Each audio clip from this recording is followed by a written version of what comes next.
வணக்கம் entrepreneurs. மார்க்கெட்ல ஒரு புது ப்ராடக்ட் லான்ச் ஆகுதுன்னு வெச்சுக்கோங்களேன். நம்ம சரோஜா தேவி பயன்படுத்திய சோப்பு டப்பா.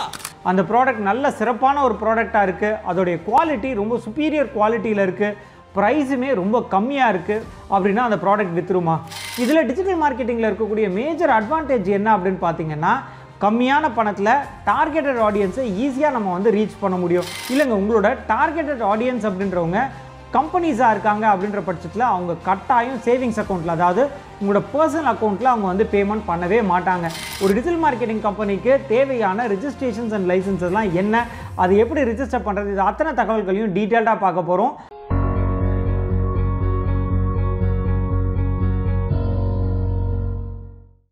வணக்கம் entrepreneurs. மார்க்கெட்ல ஒரு புது ப்ராடக்ட் லான்ச் ஆகுதுன்னு வெச்சுக்கோங்களேன். நம்ம சரோஜா தேவி பயன்படுத்திய சோப்பு டப்பா.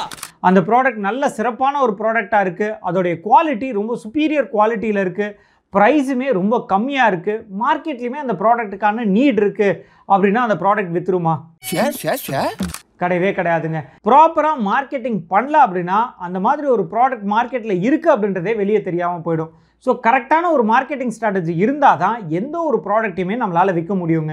மார்க்கெட்டிங் அப்படின்னா ரெண்டு வகையில் மார்க்கெட்டிங் பண்ண முடியுங்க. ஒன்று ட்ரெடிஷ்னல் மார்க்கெட்டிங், இன்னொன்று டிஜிட்டல் மார்க்கெட்டிங். ட்ரெடிஷ்னல் மார்க்கெட்டிங் அப்படின்றது நம்ம கொஞ்சம் பழைய வகையில், அதாவது ஒரு நியூஸ் பேப்பர்லையோ இல்லை வந்து ரேடியோவில் டிவிலெலாம் அட்வர்டைஸ் பண்ணுறது.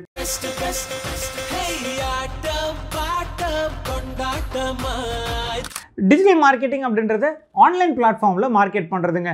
இதில் டிஜிட்டல் மார்க்கெட்டிங்கில் இருக்கக்கூடிய மேஜர் அட்வான்டேஜ் என்ன அப்படின்னு பார்த்தீங்கன்னா கம்மியான பணத்தில் டார்கெட்டட் ஆடியன்ஸை ஈஸியாக நம்ம வந்து ரீச் பண்ண முடியும். ஸோ இதனால் ரொம்ப ஈஸியாக நம்மளோட ப்ராடக்ட்டை வந்து நம்மளால் மார்க்கெட் பண்ண முடியும். ஆனால் பெரும்பாலான ஆண்டர்ப்ரனர்ஸ்க்கு டிஜிட்டல் மார்க்கெட்டிங் பற்றின பெரிய அவேர்னஸ் இல்லைங்க.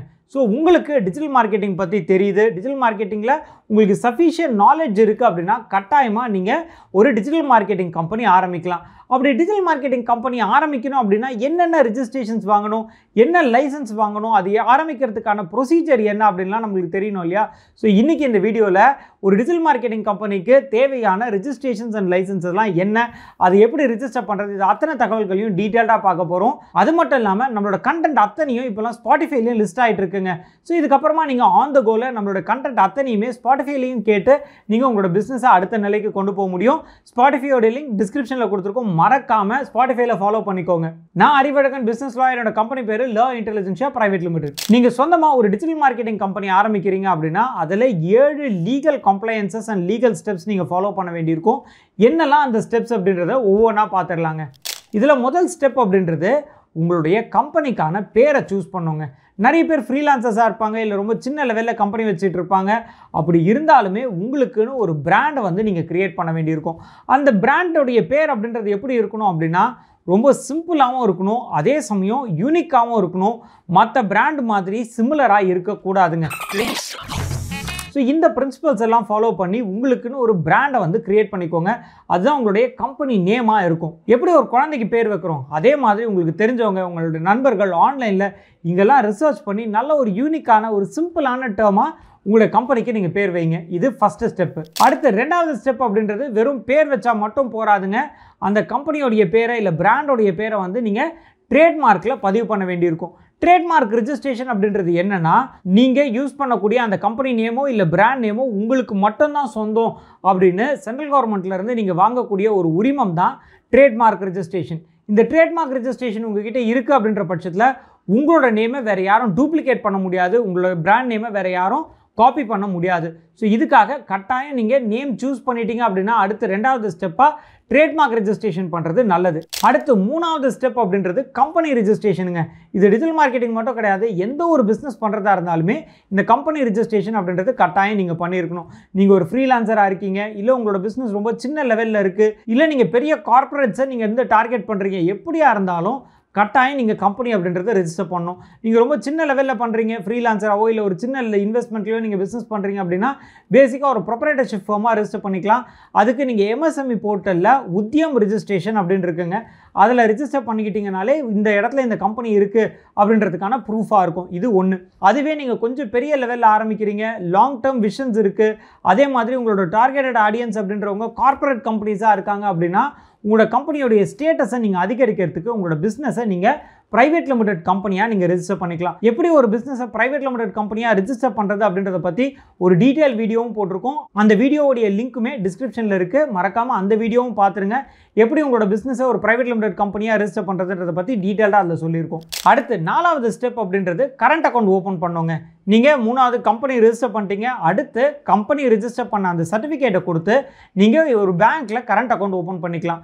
நிறைய பேர் கேட்பாங்க, சார் நான் இப்போ தான் சின்ன லெவலில் ஆரம்பிச்சிருக்கேன், சேவிங்ஸ் பேங்க் அக்கௌண்ட்டே போதுமா அப்படின்னு கேட்பாங்க.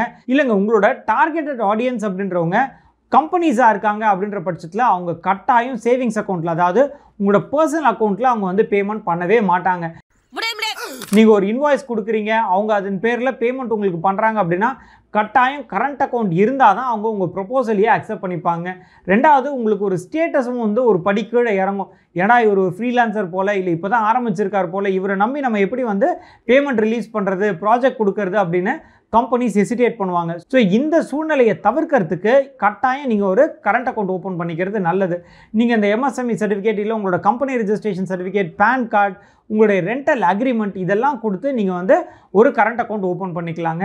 அடுத்து 5வது ஸ்டெப் அப்படின்றது GST ரெஜிஸ்ட்ரேஷன். நிறைய பேர் நினச்சிட்டு இருப்பாங்க இந்த GST அப்படின்றது கட்டாயம் எல்லா பிஸ்னஸுமே GST எடுக்கணும் அப்படின்னு. அது கிடையவே கிடையாது.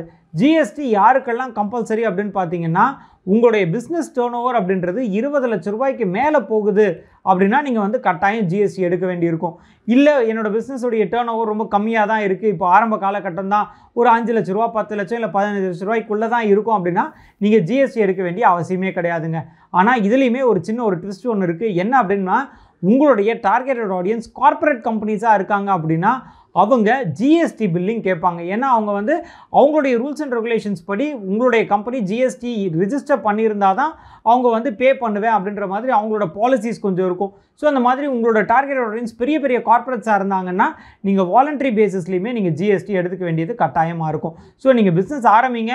எப்படி உங்களோட டார்கெட் ஆடியன்ஸ் எல்லாம் என்ன கேட்குறாங்க அப்படின்றத பார்த்தீங்கன்னா ஒரு மேக்ஸிமம் ஒரு 10 நாள் இல்லை 15 நாளில் உங்களோட KYC டாக்குமெண்ட்ஸ் எல்லாம் சப்மிட் பண்ணி GST எடுத்துடலாம். ஒன்றும் பிரச்சனை இல்லை. GSTயில் ஏதாவது சந்தேகம் இருக்குது அப்படின்னா மேலே இருக்கக்கூடிய நம்பர் காண்டாக்ட் பண்ணுங்கள். உங்களுக்கான GST ரிஜிஸ்ட்ரேஷனோ இல்லை மற்ற ரிஜிஸ்ட்ரேஷன்ஸ்க்கோ நாங்கள் கட்டாயம் சப்போர்ட் பண்ணுறோம். அடுத்து 6வது நீங்கள் ஃபாலோ பண்ண வேண்டிய ரொம்ப முக்கியமான ஒரு விஷயம் அக்ரிமெண்ட்ஸ். அக்ரிமெண்ட்ஸ் அப்படின்றது எங்கெங்கெல்லாம் வரும் அப்படின்னு பார்த்தீங்கன்னா, நீங்கள் இன்னொரு கம்பெனிக்கு சர்வீஸ் ப்ரொவைட் பண்ணுறீங்க இல்லையா, அந்த இடத்துல அந்த சர்வீஸ் அக்ரிமெண்ட் அப்படின்றது இருக்குங்க. அதே மாதிரி உங்கள் கம்பெனியில் வேலை செய்கிறவங்களுக்கும் உங்களுக்கும் இடையில எம்ப்ளாயி அக்ரிமெண்ட் அப்படின்றதும் நீங்கள் போட வேண்டியிருக்கும். ஸோ இந்த மாதிரி அக்ரிமெண்ட்ஸ் எல்லாம் எதுக்காக நம்ம வந்து டிராஃப்ட் பண்ணி சைன் பண்ணுறோம் அப்படின்னா, முக்கியமாக உங்களுக்கும் உங்கள் கிளைண்ட்ஸ்க்கும் இடையில இருக்கக்கூடிய அக்ரிமெண்ட்டில் பேமெண்ட் டேர்ம்ஸ் பற்றி இருக்குங்க. நிறைய இடங்களில் நம்மளுக்கு பிரச்சனை வருது, நம்ம கஸ்டமர்ஸோட பிரச்சனை வருது எங்கே அப்படின்னா பேமெண்ட்டில் தான் பிரச்சனை வரும். ஸோ அதை தவிர்க்கணும் அப்படின்னா ப்ராப்பராக நீங்கள் என்ன சர்வீஸ் பண்ண போகிறீங்க, எவ்வளோ நாள் இந்த சர்வீஸ் டியூரேஷன், எந்தெந்த டைமில் கஸ்டமர் வந்து உங்களுக்கு பேமெண்ட் ரிலீஸ் பண்ணணும், இது அத்தனையும் பற்றி டீட்டெயில்டாக நீங்கள் ஒரு அக்ரிமெண்ட்டில் எழுதி அதை சைன் பண்ணியிருப்பீங்க. அந்த அக்ரிமெண்ட் இருந்தால் தான் நாளைக்கு ஏதாவது பிரச்சனை வருது அப்படின்ற பட்சத்தில் லீகலாக நீங்கள் கோர்ட்டு கேஸுன்னு போனீங்கன்னா அந்த அக்ரிமெண்ட் தான் பேசும். ஸோ நீங்கள் ப்ராப்பராக அக்ரிமெண்ட்ஸ் அப்படின்றத ப்ரிப்பேர் பண்ணி சைன் பண்ணிக்கணும். இது 6வது விஷயம். அடுத்து 7வது விஷயம் local body licence. Local body licence அப்படின்றது 2-3 விஷயங்கள் இருக்குங்க. என்ன அப்படின்னா, நீங்கள் இருக்கக்கூடிய இடம் ஒரு கார்ப்பரேஷனாவோ இல்லை பஞ்சாயத்தாவோ இருக்குது அப்படின்னா அதுக்கான கார்ப்பரேஷன் இல்லை பஞ்சாயத்து லைசன்ஸ் வாங்க வேண்டியிருக்கும். அதில் ட்ரேட் லைசன்ஸ் அப்படின்றது இருக்குது, ஷாப் அண்ட் எஸ்டாப்ளிஷ்மெண்ட் லைசன்ஸ் இருக்குது. ஸோ இதெல்லாம் நீங்கள் எடுக்க வேண்டியிருக்கும். அதே மாதிரி இந்த லைசன்ஸில் இன்னொன்று அப்படின்னு பார்த்தீங்கன்னா ப்ரொஃபஷனல் டேக்ஸ் லைசன்ஸ் அப்படின்னு இருக்குது. ஸோ இந்த லைசன்ஸ் எல்லாம் லோக்கல் பாடியில் அப்ளை பண்ணி நீங்கள் வாங்கி வச்சுக்கிட்டீங்க அப்படின்னா நாளைக்கு கார்ப்பரேஷன்லேருந்து எதுவும் பிரச்சனை வராமல் இருக்கும். நீங்கள் ஏதாவது உங்களுடைய இடங்களில் வந்து வண்டிகள்லாம் நிறைய நிறுத்துறீங்க, உங்கள் ஸ்டாஃப்ஸ் வராங்க, கஸ்டமர்ஸ் வராங்க, வண்டிகள்லாம் முன்னாடி நிற்குது, போர்டு வச்சுருக்கீங்க, இதெல்லாம் பார்த்தாங்கன்னா கண்டிப்பாக கார்ப்பரேஷன்லேருந்து வந்து லைசன்ஸ் எல்லாம் எடுத்துட்டிங்களா அப்படின்னு கேட்பாங்க. எடுக்காத பட்சத்தில் நம்மளுக்கு பெனால்ட்டி வரத்துக்கும் வாய்ப்பு இருக்குது. ஸோ இந்த லைசன்ஸ் எல்லாமும் கட்டாயம் எடுத்துருங்க. இப்போ நான் சொன்ன இந்த விஷயங்களையும் நீங்கள் ப்ராப்பராக ஃபாலோ பண்ணீங்க அப்படின்னா உங்களோட டிஜிட்டல் மார்க்கெட்டிங் பிஸ்னஸில் எந்த ஒரு லீகல் காம்ப்ளிகேஷனும் இல்லாமல் உங்களோட பிஸ்னஸை நீங்கள் பக்காவாக பண்ண முடியுங்க. ஸோ இதில் வேறு ஏதாவது சந்தேகங்கள் இருக்குனாலும் நீங்கள் வாட்ஸ்அப் நம்பரில் காண்டாக்ட் பண்ணலாம். உங்களோட சந்தேகங்கள் அத்தனையும் தீர்த்து வைக்கிறதுக்கு எங்களோட டெக்னிக்கல் டீம் தயாராக இருக்காங்க. அடுத்த வீடியோவில் இதே மாதிரி இன்னொரு பயனுள்ள தகவலோட உங்களை சந்திக்கிறேன். நான் அறிவழகன், பிஸ்னஸ் லாயர். என்னோட கம்பெனி பேர் லா இன்டெலிஜென்ஷியா பிரைவேட் லிமிடெட். நன்றி, வணக்கம்.